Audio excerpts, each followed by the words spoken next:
Um possível furacão pode atingir a costa leste da Flórida nesta semana, de acordo com o Centro Nacional de Furacões dos Estados Unidos. A previsão é de que o sistema se aproxime de partes das Bahamas e da costa da Flórida com a força de um furacão entre a quarta e a quinta-feira. Isso acontece cerca de 6 semanas depois que o furacão Ian atingiu a costa e devastou partes do sudoeste da Flórida.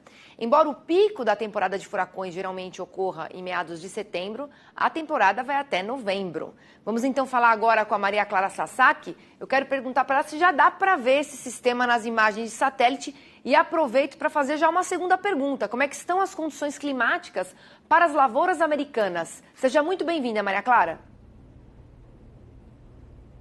Olá, muito boa tarde, Priscila. Boa tarde também a todos que nos acompanham. Pelas imagens de satélite, a gente vê já algum sinal da formação desse possível furacão, viu, Priscila? A gente vê aqui algumas nuvens mais carregadas já no oceano, com uma certa circulação aqui ciclônica. Já é uma área de baixa pressão que está se formando aqui e que vai ganhar força e avança em direção à Flórida até pelo menos o fim de semana. Então, principalmente a partir de quinta-feira, é que a gente deve monitorar essa área de baixa pressão aqui que está ganhando cada vez mais intensidade. Agora, com relação à chuva que este sistema deve provocar nos Estados Unidos, a gente vê que boa parte aqui da costa, da faixa leste aqui dos Estados Unidos, pegando também a Flórida, a gente tem uma condição para pancadas de chuva com acumulados de até 70 milímetros. Mas o que vale destacar é que tem previsão de chuva forte sim, mas a chuva forte ela fica no norte e também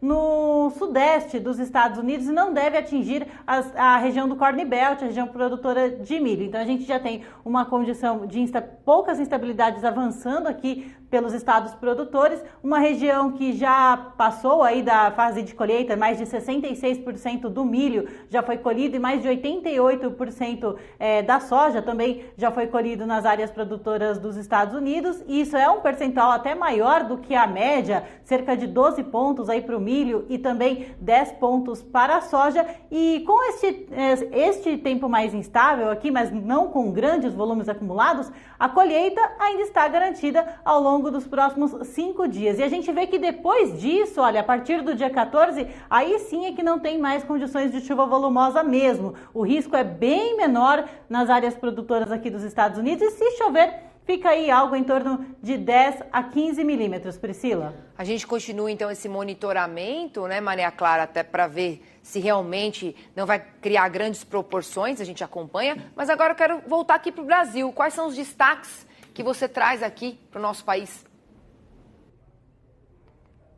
Olha, aqui no Brasil a chuva deve migrar para a região sudeste do Brasil, como nós já mencionamos ontem, né? Nós tivemos um fim de semana bem chuvoso no Nordeste, agora a gente já vê as nuvens mais carregadas descendo aqui, olha só, tem um corredor de umidade ainda passando pelo interior da Bahia, por partes aqui de Minas Gerais, mas a tendência é que essa chuva vá perdendo intensidade aqui no Nordeste e vá ganhando força na região sudeste do Brasil. Os índices de água no solo por todo o país, olha só, grande parte aqui do Brasil estão acima de 70%, então condições hídricas favoráveis, tanto no sul, quanto no sudeste, no centro-oeste e até mesmo aqui na região do Mato Piba, e isso é que isso deve continuar ao longo dos próximos dias. Aliás, para o sudeste, ó, de 9 a 13 de novembro, a gente tem condições de acumulados de até 70 milímetros em Minas Gerais, áreas de Goiás também com elevados volumes, na casa aí dos 70 milímetros também, então uma chuva bastante volumosa em 5 dias,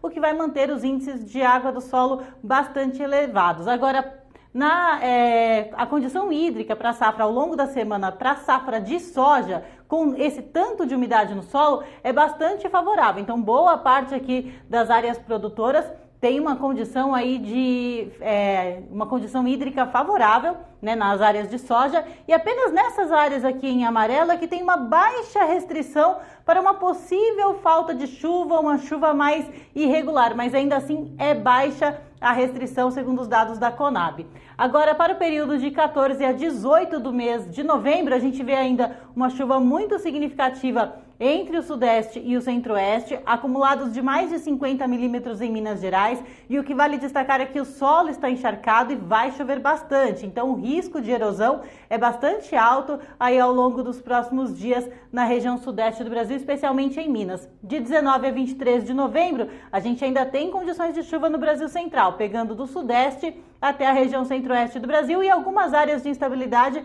também no Mato Piba. Na região Sul, tem previsão de chuva, mas com acumulados cada vez menores. E as temperaturas que estão amenas vão continuar mais baixas até pelo menos o dia 15 do mês de novembro, Priscila. Tá certo, Maria Clara. E amanhã a gente vai trazer então aqui um alerta de granizo, porque a gente teve granizo em pontos bem isolados do sul de Minas Gerais, conforme a gente avisou aqui ontem.